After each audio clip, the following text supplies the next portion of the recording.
하나님 아버지, 주께 간구하오니 육체의 질병과 영혼의 고통으로 인해 낙담 가운데 있는 우리를 불쌍히 여겨주시고 주님의 보혈의 손으로 만져 주옵소서.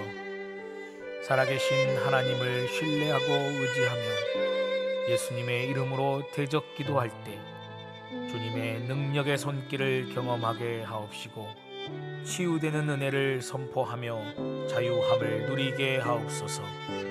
예수님의 이름으로 기도합니다. 아멘.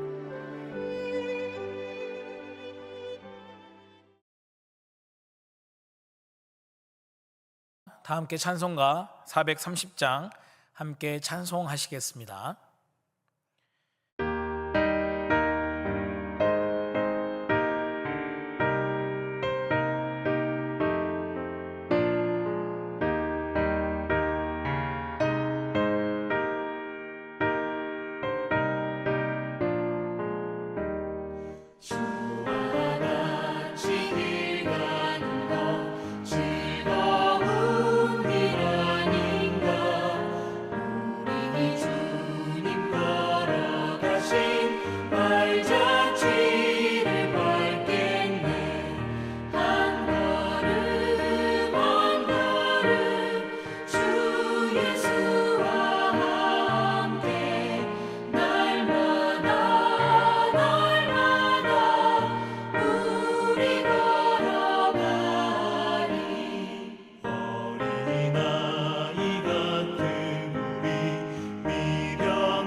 오늘 말씀은 시편 92편 1절에서 15절 말씀입니다.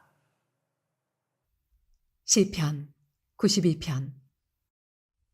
지존자여, 시편금과 비파와 수금으로 여호와께 감사하며 주의 이름을 찬양하고 아침마다 주의 인자하심을 알리며 밤마다 주의 성실하심을 베풀미 좋으니이다. 여호와여, 주께서 행하신 일로 나를 기쁘게 하셨으니 주의 손이 행하신 일로 말미암아 내가 높이 외치리이다. 여호와여, 주께서 행하신 일이 어찌 그리 크신지요. 주의 생각이 매우 깊으시니이다. 어리석은 자도 알지 못하며 무지한 자도 이를 깨닫지 못하나이다. 악인들은 풀같이 자라고 악을 행하는 자들은 다 흥왕할지라도 영원히 멸망하리이다. 여호와여, 주는 영원토록 지존하시니이다. 여호와여, 주의 원수들은 패망하리이다. 정녕 주의 원수들은 패망하리니 죄악을 행하는 자들은 다 흩어지리이다. 그러나 주께서 내 뿔을 들소의 뿔같이 높이셨으며 내게 신선한 기름을 부으셨나이다. 내 원수들이 보응받는 것을 내 눈으로 보며 일어나 나를 치는 행악자들이 보응받는 것을 내 귀로 들었도다. 의인은 종려나무같이 번성하며 레바논의 백향목같이 성장하리로다. 이는 여호와의 집에 심겼음이여 우리 하나님의 늘 안에서 번성하리로다. 그는 늙어도 여전히 결실하며 진액이 풍족하고 빛이 청청하니 여호와의 정직하심과 나의 바위 되심과 그에게는 불의가 없음이 선포되리로다. 오늘 함께 읽으신 이 시편 92편의 배경을 설명하는 그런 자료들은 오늘의 본문을 바벨론 포로기 이후 성전 예배 때에 사용된 감사 예배 시라고 설명하고 있습니다. 그러면서 여호와 하나님은 인자하시고 성실하시며 크신 권능과 공의로우심으로 당신이 택하신 백성들을 돌보시고 또 보호하시는 분이라는 것을 선포하고 있다고 설명합니다. 또한 악인들의 결말은 멸망뿐이니 악의 길을 걷지 말고 하나님을 경외하는 그런 바른 삶을 살기를 촉구하는 그런 내용으로 이루어져 있다고 분석합니다. 본시도 역시 크게 세 부분으로 이루어져 있습니다.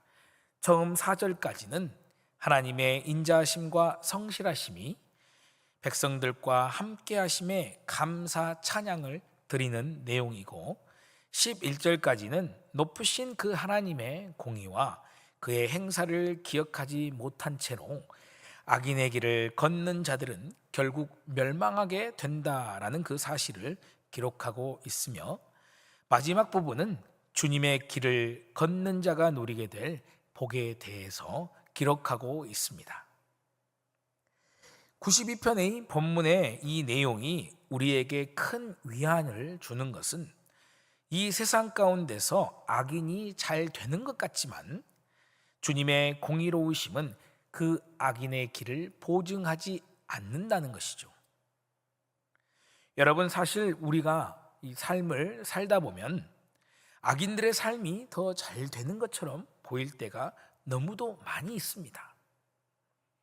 왜 그런지 도대체 이유를 알 수 없지만 악인들이 탄탄대로를 걷는 것 같이 보일 때가 있다는 것이죠. 그런데 여러분, 그것의 근본적인 이유를 오늘 성경은 이렇게 이야기합니다. 7절을 보시면 이렇게 기록하고 있죠. 악인들은 풀같이 자라나고 악을 행하는 자들은 다 흥황할지라도. 아멘. 왜 그럴까? 도대체 왜 그럴까? 라는 이 생각에 성경은 이렇게 답을 해주고 있습니다. 말 그대로 악인들은 풀같이 자라나고 악을 행하는 자들은 다 흥황한다 라고 진리의 근원되는 하나님의 말씀이 선언하고 있습니다. 우리는 성경이 여러분 어떻게 쓰여졌는지 잘 알고 있죠. 디모데후서 3장 16절에 이렇게 기록하고 있습니다. 모든 성경은 하나님의 감동으로 된 것으로 교훈과 책망과 바르게 함과 의로 교육하기에 유익하니. 아멘. 여러분, 성경은 사람의 손을 통해서 기록되었습니다. 그러나 말씀대로 성경은 하나님의 감동으로 쓰여졌다라는 것이죠. 비록 시편의 저자가 자신의 손으로 이것을 기록하였다고는 하나 하나님의 영의 감동으로 성경이 쓰여졌다는 것을 볼 때 우리는 악인들이 흥황하는 것, 불같이 자라나는 것이 모두 하나님께서 정해 놓으신 그 섭리 안에 일어나는 일이라는 것을 알 수 있습니다. 그렇기에 그 이유가 어디에 있든지 상관없이 하나님의 섭리 가운데 있음을 알고 받아들이는 것이 더 좋다는 것이죠. 때론 이해가 되지 않을지라도 하나님의 섭리 안에서 자연적으로 일어나고 있는 일들은 있는 그대로 받아들이는 것이 우리의 바른 자세라는 것입니다.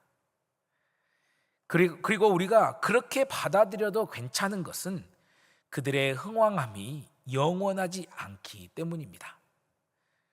하나님은 악인의 삶을 보증하지 않습니다. 그렇기에 그들의 흥왕함도 영원하지 않다는 것이죠. 그것을 7절 후반절에서 영원히 멸망하리다 라고 바로 곧이어서 선포하고 있습니다. 그들의 흥왕함은 잠시 잠깐이며 멸망은 영원하다라고 성경은 말씀하고 있는 것입니다. 그렇게 우리는 이 악인들의 흥왕함이 부럽지 않은 것입니다. 악인들이 풀같이 쑥쑥 자라나더라도 그것이 그렇게 좋아 보이지 않는다는 것입니다. 아무리 좋아도 여러분 그 끝이 멸망이라면 소망이 없는 것 아니겠습니까? 희망이 없는 것이죠. 고통과 멸망의 나락이 예비된 삶이 부러울 필요가 없다는 것입니다. 소망이 없는 그런 삶에 시선을 두고 부러워하기보다는 오히려 하나님께서 선포하시는 소망을 주고 우리에게 희망이 되는 그 말씀을 붙잡는 것이 우리가 가져야 할 올바른 신앙인의 자세라는 것입니다. 우리가 바라고 소망해야 할 것은 바로 이 12절 이하의 축복의 말씀인 줄 믿습니다. 의인의 길을 걸음으로 예비되고 약속된 그 하나님의 놀라우신 은혜의 삶을 기대하고 소망해야 할 줄로 믿습니다. 12절을 보시면 의인은 종려나무처럼 번성하고 백향목처럼 성장한다 라고 말씀하고 있습니다. 7절의 악인과는 정반대인 것이죠. 풀은 자라나도 결국 여러분 베이고 맙니다. 자라날 때마다 풀은 제거됩니다. 당장은 무성한 것처럼 보일지라도 결국 베이고 또 말려져서 불에 태워져 버립니다. 한 줌의 재로 변해버리고 마는 미래의 소망이 없는 그런 삶이라는 것이죠. 그러나 여러분 종려나무는 다릅니다. 물도 넉넉하지 않은 이 사막의 땅에서 사시사철 푸른 빛을 잃지 않습니다.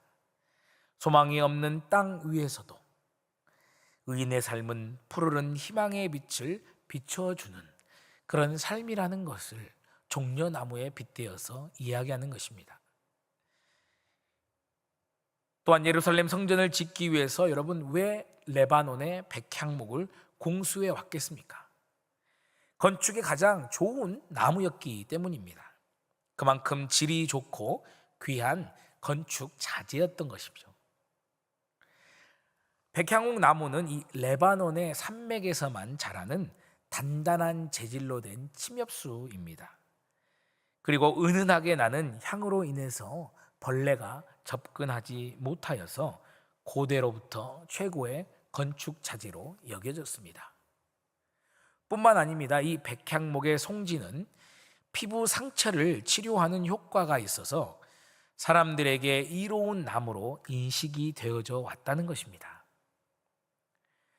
의인은 이 땅 가운데 하나님의 나라를 세워갈 좋은 제목입니다.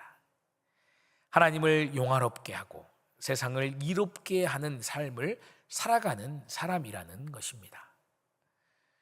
의인은 백향목과 같이 그리스도의 향기가 은은하게 풍겨 나오기 때문에 죄가 범접하지 못합니다. 굳건한 말씀 위에 단단한 믿음으로 무장했기에 하나님의 영광을 위해서 든든히 세워지는 소망의 삶을 사는 사람인 것입니다. 잠시 흥황했다가 영원히 멸망해 버리고 마는 악인의 삶과는 다른 영원한 생명을 누리는 삶이라는 것입니다. 하나님께서 세상을 창조하시고 난 뒤에 아담과 하와의 불순종으로 인해서 죄가 이 땅 가운데 들어왔습니다.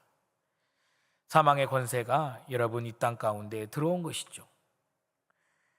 그렇게 죄악된 삶, 그리고 악인의 삶을 사는 길은 결국 사망의 권세 앞으로 갈 수밖에 없는 것이죠. 사망의 권세를 따라 이 멸망의 길로 가게 되는 것입니다. 그러나 믿음으로 의롭다 칭함을 받은 사람은 사망의 권세에서 노임을 받아 생명의 법 안에 들어가게 됩니다.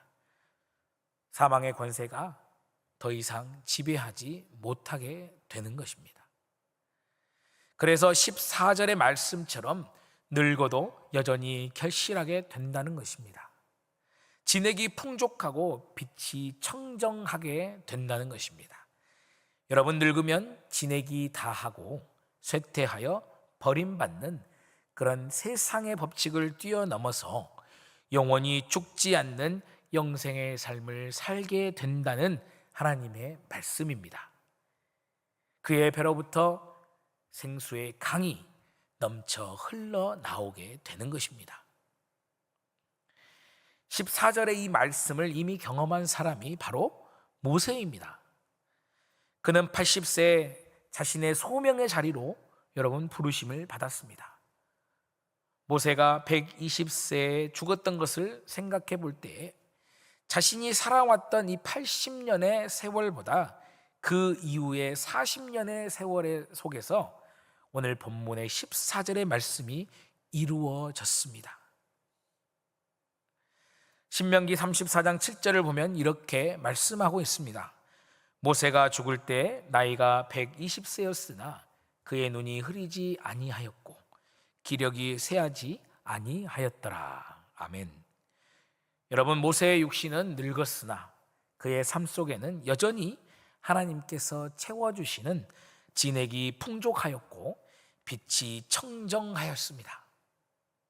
120세에 이르기까지의 여정을 보면 하나님께서 채워주시는 그 은혜와 도우심으로 말미암아 이스라엘의 출애굽 역사를 성취할 수 있었던 것입니다. 오늘 본문의 마지막 말씀인 여호와의 정직하심과 바위되심과 불의가 없으심이 그의 노년의 40년의 삶 속에서 선포된 것입니다. 그렇습니다, 여러분. 우리가 바라고 꿈꿔야 하는 삶은 바로 모세의 삶과 같은 삶이어야 할 줄로 믿습니다. 악인들이 잠깐 누리는 흥황하는 그런 삶을 바라보며 그것에 빠져 영원한 것을 꿈꾸지 못하는 그런 멸망의 삶이 아니라 오직 하늘로부터 채워주시는 영적인 진액과 빛이 끊이지 않는 복된 믿음의 삶을 우리가 꿈꿔야 할 줄로 믿습니다. 오히려 영적인 것을 바라보지 못하고 이 멸망의 길로 가고 있는 불쌍한 영혼들이 하나님께 돌아와서 하나님을 경외하는 삶을 살도록 그리스도의 향기를 내뿜는 그런 복된 삶을 살아야 할 줄로 믿습니다. 바라기는 우리 모두의 삶 속에서 본문 12절 이하에서 선포되고 있는 축복의 은혜가 이루어지기를 간절히 소망합니다. 우리 모두가 종려나무처럼 푸르고 또 백향목처럼 이로운 그런 의인의 삶을 살아갈 수 있기를 기대합니다. 우리의 삶을 통해서 하나님의 영광이 드러나고 우리의 삶의 테두리 안에 들어와서 함께 살아가는 모든 이들이 하나님의 정직하심과 피난처 되심과 공의로우심을 발견하는 그런 축복의 삶을 살아가시길 예수님의 이름으로 축복합니다. 기도하겠습니다. 참 좋으신 주님, 감사합니다. 우리 삶의 소망이 되어주시고 참된 길로 인도하여 주시는 하나님의 은혜에 감사를 드립니다. 우리와 함께 하시는 주님께서 우리의 영안의 눈을 열어주셔서 참된 소망을 바라볼 수 있도록 하여 주시고 의인의 삶, 영과 육이 영생을 누리는 복된 삶을 바라보며 나아갈 수 있도록 하여 주시기를 원합니다. 오늘 하루의 삶 가운데 주님의 정직과 공의가 선포되기를 간절히 바라고 원하오며 예수님의 이름으로 기도드립니다. 아멘.